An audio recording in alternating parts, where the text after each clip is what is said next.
Yesterday we're in the Holy Week, and yesterday was the Christian Mass for those of us who are Catholics.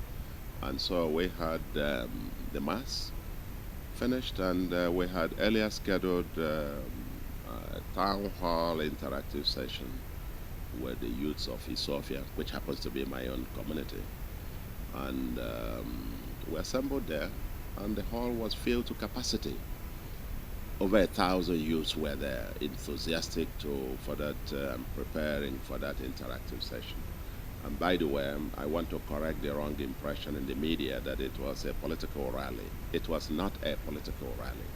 It was an interactive town hall meeting. The youths were seated. Those that couldn't get chairs, 1,000 chairs that were there, were standing. And you had some other dignitaries, member of the House of Assembly, commissioner from the community, some former members of the House of Assembly, former commissioners, and so on. Other dignitaries were there, including party executives of my party. And when we came back from church, we went there and started at the commencement. I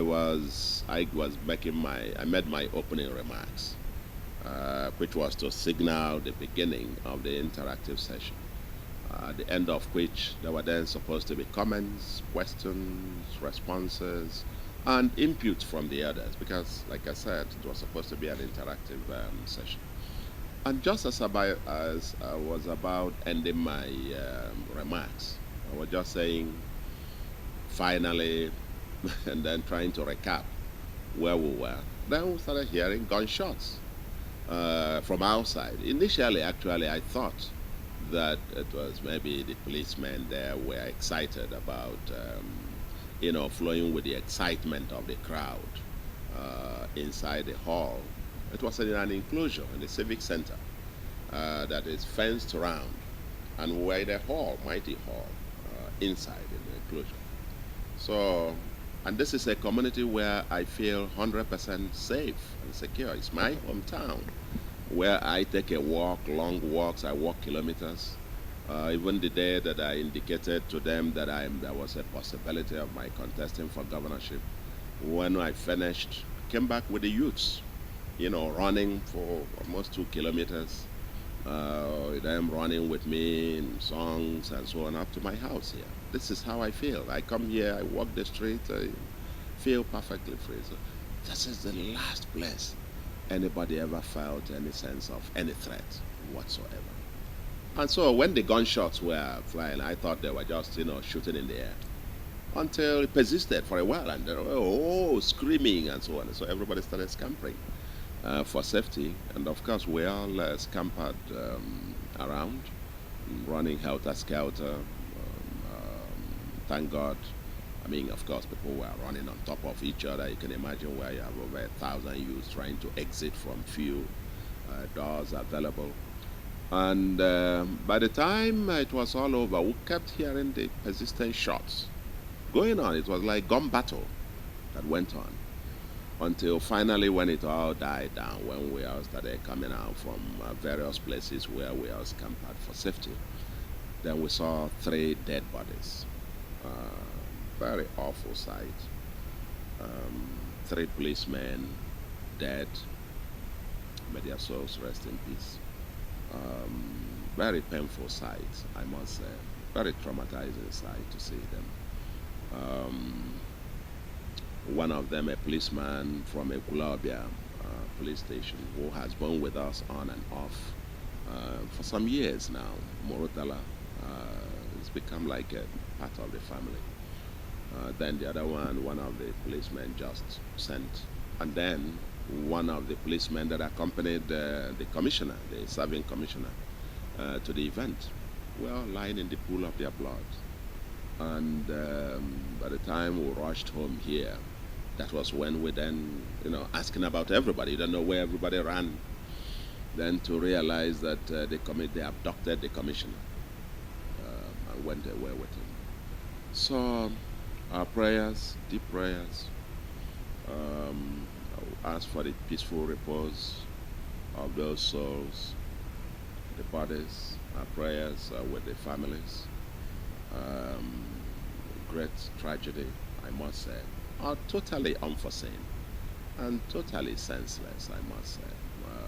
I can't understand that. So I came back. I was largely unhurt. I mean, nothing happened to me. Um, of course, I was compared with everyone else. And then the commissioner himself, our prayers are with him, and we're hoping and praying for his quick return. But in the interim, I must say and give all thanks to God Almighty for preserving our lives and for preserving everybody's lives. And we pray Him that only Him alone can heal the wound. Like I said, very, very unforeseen. And have Emeka and the commissioner have a safe return. But also, I want to use this opportunity to thank, in particular, um, our ever supportive governor of Anambra State, who is also a security czar, Governor Willie Obiano, rising to the occasion promptly. In fact, immediately I came back to the house here was his call, and himself and his security team, swung into action. A few minutes later, the commissioner of police and all the entire leadership of the police command in Anambra, the DSS, civil defense, the army, even a captain of the armed forces, they were here. Everybody swung into action, and they were deeply, deeply, very grateful for the coordinated and what seems to be a comprehensive response and speedy response to this tragedy. Um, Totally senseless thing, as it were. But also very grateful to the, I would say, thousands of Nigerians who have pouring in, calling, sending text messages in my WhatsApp message thing. I'm sure there are probably more than 7,000 messages that have come in since yesterday. On phones alone, I've answered more than 1,000. Um, all the thoughts and prayers from the presidency to even some former heads of state, down to the clergy, the bishops from all over the country, reverend fathers, reverends, pastors, even from the Sultan of Sokoto down to eminent traditional rulers, both from Anambra and around the country, and captains of industry from all over. Outpouring of emotions and support. My teaming thousands, even millions of supporters from all around the world. I understand all the networks that they have all over the world have been exploding with all their comments and pouring and so on. We've been deeply, deeply touched by this outpouring of support and, and solidarity. Many state governors have called, many members, former and serving members of the National Assembly, and so on and so forth. It's been quite the last 24 hours have been quite a time, gratifying in some sense, but also gratifying that you have that outpouring of solidarity and comradeship and friends, well wishers from all over the world pouring in. But also, my thoughts kept going back again to these three bodies, three friends, police, that were senselessly killed. And then the commissioner that has been abducted. And it's quite some, like I said, that's the regret about it all. Shocking, surprising is the word, but is it totally unexpected? No, it would be naive to say completely unexpected, except that as people begin to come in with all kinds of, explanations about motives or whatever, whether it is politically motivated and all of that and so on and so forth. I can only say, well, at this point, I hesitate to make any conclusions. I leave that to those investigating to unravel the motives and so on, especially since I've heard that some have been arrested. Um, but if it is politically motivated, I would say that's not the Anambra way. It's not the Anambra way. In Anambra, we don't do politics of violence. I think it's largely a thing of the past in Anambra. You will see political opponents, one funeral, one event, chit-chatting over a bottle of champagne or drinks, and bantering and so on and so forth.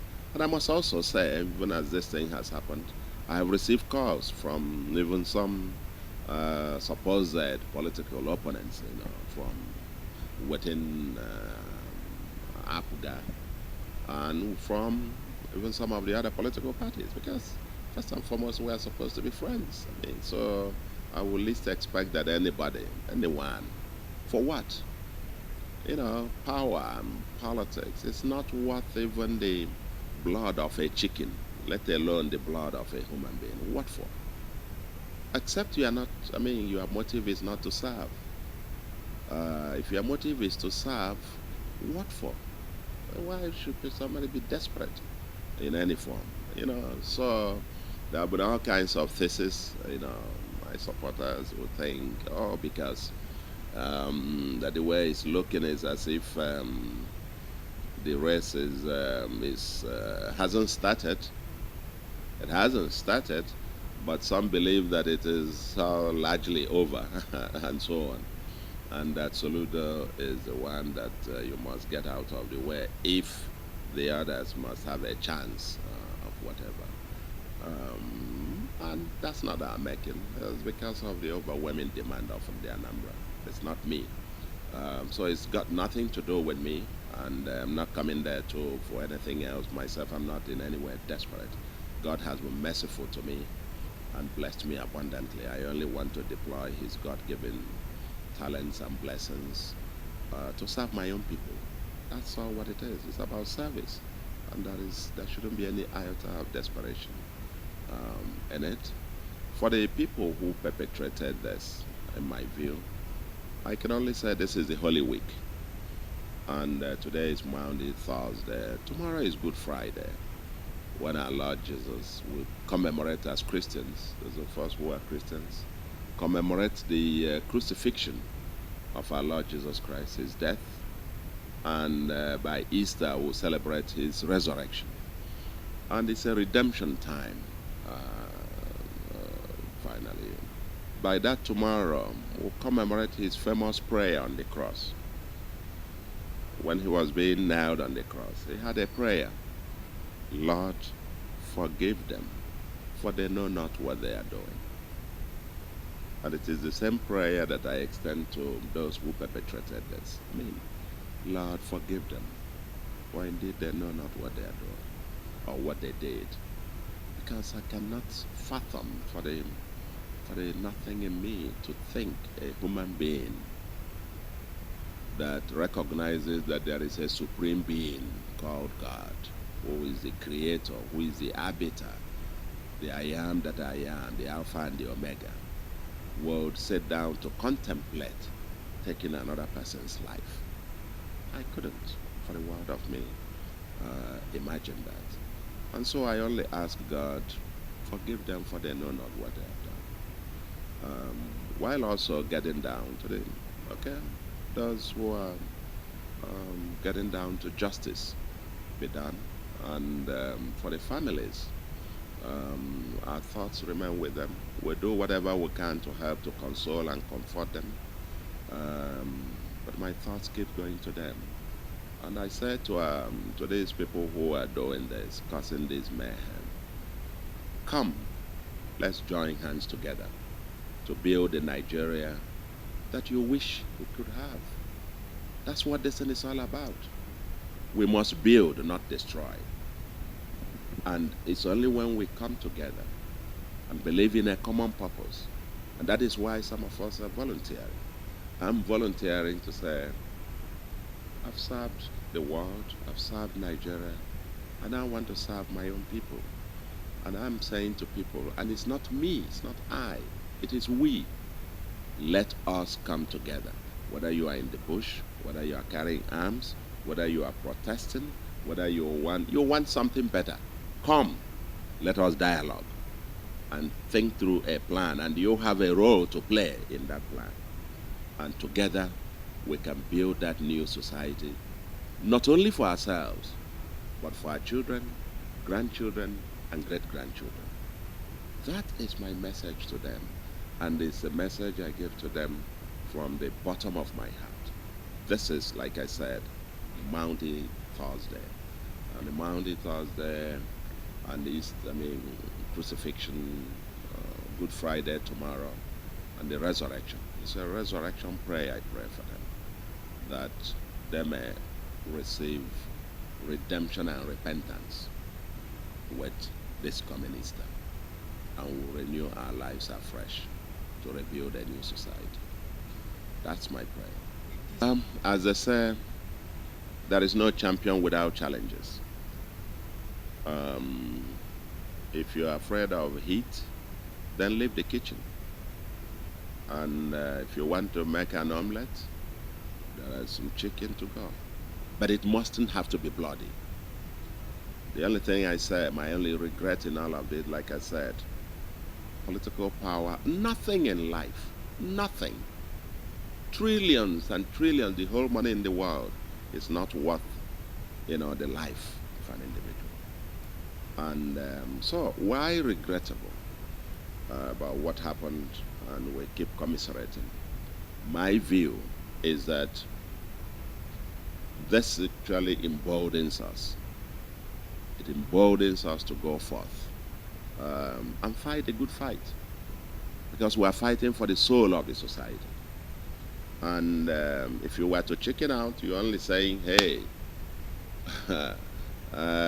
if those who have something to offer recline to their comfort and convenience and say it's so difficult, it's just a mad place, it's just this. And people tell me a lot that all the way. What do you need to be governor? What do you do with it? And I say, it's not about me. It's about the society. It's about my place that it has pleased God to make me come from Anambra. I want to die empty. And dying empty means giving all that I can possibly give. That on my last day I can say, at least I gave my all. I gave my all. And you can die happily. That's what destiny is all about. So rather than, if it is meant to deter, well, it produces the opposite effect. It gets us better emboldened to know, as somebody says, it's only Messi or Ronaldo when you are carrying the ball and you're about to score. That's when you get all the tackles in the world. But if you are on the sideline as a spectator, nobody tackles you. And so people think, oh, because you're about to, they see you as the inevitable, that you're about to, you win this election overwhelmingly, landslide, and so on and so forth, and therefore you are the one they want to stop. But I say, no, we cannot bow down to evil, because evil can only persist in any society when majority of the good people decide to do nothing. We're stepping out, and thank God the people, and I thank the people immensely, and thank my God who preserved us and who continues to enable us to go on. I thank the millions of our supporters, the outpouring of emotions and support. It's quite incredible, I must say, over the last 24 hours. If our determination was 60%, I think what happened yesterday must have raised it to 98%. To pursue this. We're still on a consultation process, by the way. We're still consulting. The campaigns have not begun. Primaries will be in June, and if, by the grace of God, my political party, APGA, is gracious enough to let me fly their ticket, and the people of Anambra, who are the bosses, they are the ones to